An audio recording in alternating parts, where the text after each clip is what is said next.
से समय मांगा था और हम उनके धन्यवादी आभारी है जिन्होंने तत्काल, हालांकि वो गोरखपुर से उस वक्त आए थे, बड़ी इंगेजमेंट्स थे, हमें समय दिया और निश्चित रूप में उसमें शिक्षा से संबंधित भी बातों में हमने परस्पर चर्चा की। जिस तरीके से उत्तर प्रदेश में भी वहाँ पर भी जो रेडी फड़ी वाले हैं खास करके उनके लिए ये मैंडेटरी किया गया है कि वहाँ पर जो है आपको अपना उसमें नाम और आईडी लगाना होगा। तो हमने भी इसको यहाँ पर पूरी मजबूती से लागू करने का निर्णय किया है।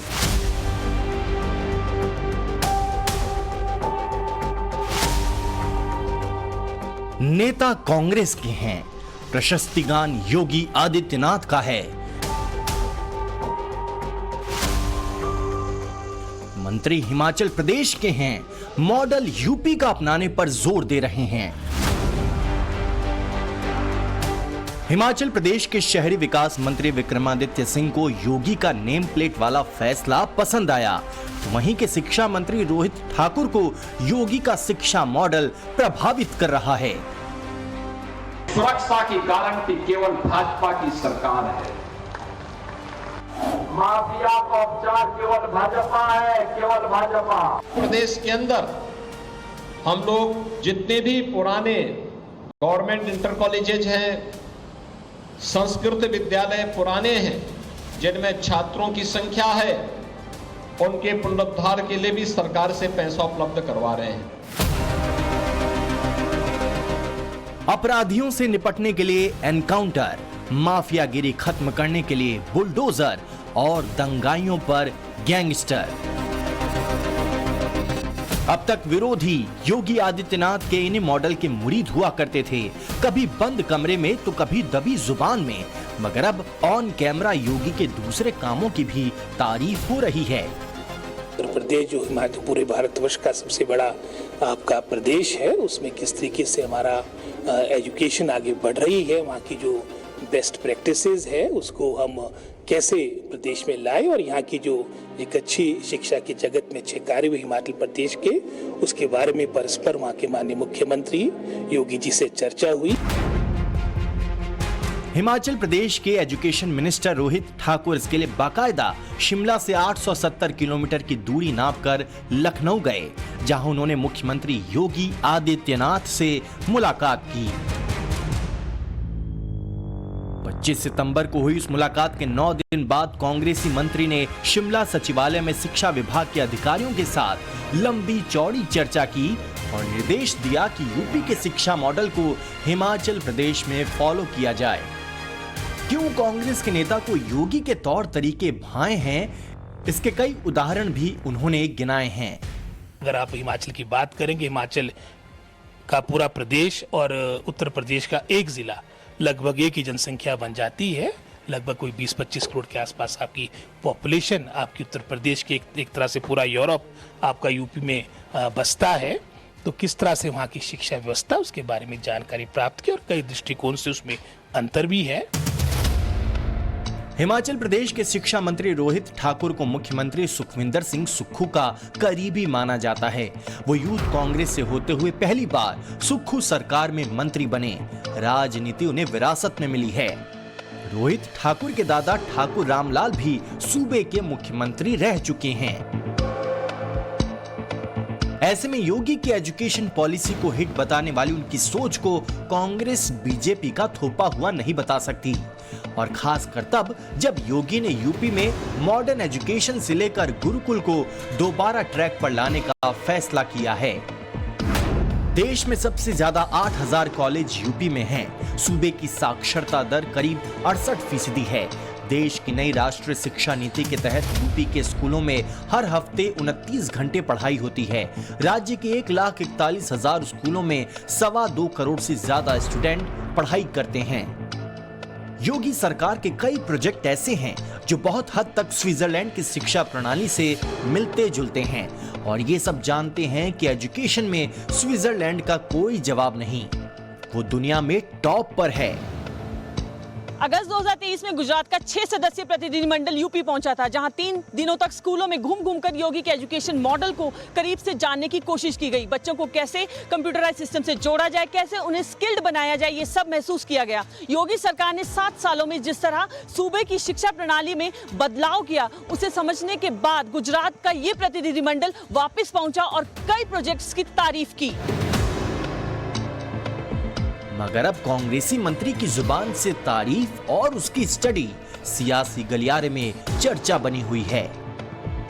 मतलब नेम प्लेट वाली पॉलिसी के बाद अब ये पॉलिसी को भी एक थम्स अप मिला है। पहले विक्रमादित्य सिंह जी ने किया था, अब रोहित ठाकुर कर रहे हैं। पर दुख की बात है कि कांग्रेस केवल वोट बैंक की राजनीति में जनहित के कार्यक्रमों को, जनहित के मुद्दों को, जनहित की नीतियों को रिजेक्ट करती है और यूपी के खिलाफ एक षड्यंत्र रचती है उनको बदनाम करने के लिए। समाजवादी पार्टी और कांग्रेस पार्टी को आज माफी मांगनी चाहिए। उनके खुद के मंत्री जो है वो कर रहे हैं कि जय बीजेपी मॉडल, जय उत्तर प्रदेश मॉडल, और दूसरी तरफ कांग्रेस पार्टी उत्तर प्रदेश को गालियां बकती है। रोहित ठाकुर अकेले कांग्रेसी मंत्री नहीं हैं जिन्हें योगी का मॉडल बहुत ज्यादा पसंद आता है। हिमाचल प्रदेश सरकार में ही शहरी विकास मंत्री विक्रमादित्य सिंह भी योगी की तर्ज पर नेम प्लेट वाला नियम लाना चाहते हैं। विक्रमादित्य ने कांग्रेसी सरकार से अलग लाइन लेते हुए इस पर सुझाव भी दिया और एक कमेटी का गठन भी कर दिया। जिस तरह यूपी में खाने पीने की दुकानों पर नेम प्लेट लगाना जरूरी कर दिया है, उसी तरह हिमाचल प्रदेश में स्ट्रीट वेंडर पॉलिसी के लिए लोगों से सुझाव मांगा गया है। कौन ढाबे का मालिक है और कौन काम करता है, यूपी में ये बताना अनिवार्य है। उसी तरह विक्रमादित्य सिंह ने प्रस्ताव रखा है कि कौन हिमाचल प्रदेश का है और कौन बाहर का, ये सबको बताना पड़ेगा। इस फैसले की वजह से उन्हें कांग्रेस के आला कमान ने दिल्ली भी तलब किया था, जहां कांग्रेस अध्यक्ष मल्लिकार्जुन खड़गे ने नाराजगी जताई। मगर शिमला वापस लौटते ही विक्रमादित्य सिंह नए सिरे से योगी के फॉर्मूले को एक्टिव करने में जुट गए। कमेटी की अगली बैठक 4 नवंबर को होगी, जिसमें सुझावों पर सहमति बनी तो विधानसभा अध्यक्ष और हिमाचल सरकार को ड्राफ्ट सौंपा जाएगा। जिस तरीके से उत्तर प्रदेश में भी वहाँ पर भी जो रेडी फड़ी वाले हैं, खास करके उनके लिए ये मैंडेटरी किया गया है कि वहाँ पर जो है आपको अपना उसमें नाम और आईडी लगाना होगा। तो हमने भी इसको यहाँ पर पूरी मजबूती से लागू करने का निर्णय किया है कि जो भी अपना दुकान चला रहा है, रेडी फड़ी चला रहा है, उसको अपना आईडी, अपना क्लियर आइडेंटिफिकेशन उसमें करना होगा। वैसे भी क्योंकि अब ये स्ट्रीट वेंडिंग कमेटी बन चुकी है तो उससे आईडी दिया जाएगा और वो उनको डिस्प्ले करना पड़ेगा, ताकि आने वाले समय में कोई भी अगर ऐसी कोई समस्या आती है, कोई प्रॉब्लम आती है, तो पारदर्शिता से इस पे कार्रवाई जो है वो करवाई जा सके। जो अलग अलग प्रावधान है कानून के, चाहे वो 2014 का केंद्र सरकार का एक्ट है, चाहे वो इसमें सुप्रीम कोर्ट का जो गाइडलाइंस है, माननीय हिमाचल प्रदेश के हाई कोर्ट ने भी इसका संज्ञान लिया है और इसको समय पर लागू करने की बात कही गई है, जिसमें वेंडिंग जोन्स बनने हैं, जिसमें रजिस्ट्रेशन होनी है, आईडीज उनको देने हैं। इन सब चीजों के ऊपर पहले ही कार्य चला हुआ है। तो इसको जिस तरीके से पेश करने का प्रयास केंद्र में जो है दिल्ली में किया गया नेशनल मीडिया द्वारा, वो दुर्भाग्यपूर्ण है। योगी का मैजिक हिट है, कांग्रेसी नेता के लिए भी फिट है। मगर सवाल है कि क्या कांग्रेस के पास खुद का विकास वाला कोई मॉडल नहीं है, और कांग्रेस जिस तरह योगी मॉडल का विरोध करती है, क्या वो महज दिखावे के लिए होता है? अवैध अतिक्रमण पर बुलडोजर वाला योगी स्टाइल हिमाचल प्रदेश में भी खूब चला है। कांग्रेस सरकार के दौरान अलग अलग शहरों में पीला पंजा दौड़ता दिखा है। माननीय मुख्यमंत्री जी, आपसे निवेदन, जैसे आपके मंत्री विक्रमादित्य जी ने योगी सरकार को की जो एक पॉलिसी है उसको इंप्लीमेंट करने की बात करी है, वैसे ही आप भी बड़ा दिल रखते हुए ऐसी जो पॉलिसीज है, ऐसे जो हमारी योजनाएं हैं, उसको आप इंप्लीमेंट करिए। योगी की पॉपुलैरिटी का ग्राफ हाई है। उनके बोल्ड डिसीजन बीजेपी शासित राज्यों में फॉलो किए जाते हैं, लेकिन कांग्रेस के अंदर उनका पॉपुलैरिटी मीटर इतना अप हो गया है, इसका एनालिसिस राजनीतिक पुरोधा भी करने लगे हैं। क्योंकि हाल के दिनों में योगी ने हार्ड हिंदुत्व की लाइन पकड़ ली है, जिसका कांग्रेस विरोध करती है। राम मंदिर के मुद्दे को योगी लोकसभा चुनाव के बाद भी उसी तरह सहेजे हुए हैं, जबकि कांग्रेस की राम मंदिर विरोधी सोच पूरा हिंदुस्तान जान चुका है। बुलडोजर से लेकर एनकाउंटर तक कांग्रेस हमेशा ही एंटी योगी रही है। फिर योगी के कसीदे गढ़े जाना क्या इसके केवल सियासी मायने ही समझे जाएंगे? याद कीजिए, कांग्रेस के मुस्लिम सांसद इमरान मसूद भी योगी के कसीदे गढ़ चुके हैं। मेरा मानना यह है कि अगर किसी ने कोई काम किया है तो उसकी तारीफ तो करनी चाहिए। बिजली के सेक्टर में हमारे यहाँ, मुझे नहीं पता पूरे प्रदेश में, बहुत ज्यादा मैं नहीं कहता कि वो है, लेकिन मेरे यहाँ काम हुआ है। अब जब काम हुआ है तो मैं कैसे इनकार कर दूं कि नहीं हुआ? हर चीज की बुराई करना या हर चीज के ऊपर विपक्ष होने के नाते हमें सवाल खड़ा करना, ये मुनासिब मुझे लगता नहीं, इसलिए मैंने बोल दिया। यूपी में बीजेपी की लोकसभा सीटें भले ही घट गई हों, लेकिन योगी का तेवर और बोल्ड डिसीजन लेने वाला फ्लेवर बरकरार है। इसी का नतीजा है कि उनका क्रेज लगातार बना हुआ है। हरियाणा में विधानसभा चुनाव के लिए योगी आदित्यनाथ ने 13 रैलियां की। जम्मू कश्मीर में भी योगी ने बीजेपी उम्मीदवारों के लिए 4 रैलियां की।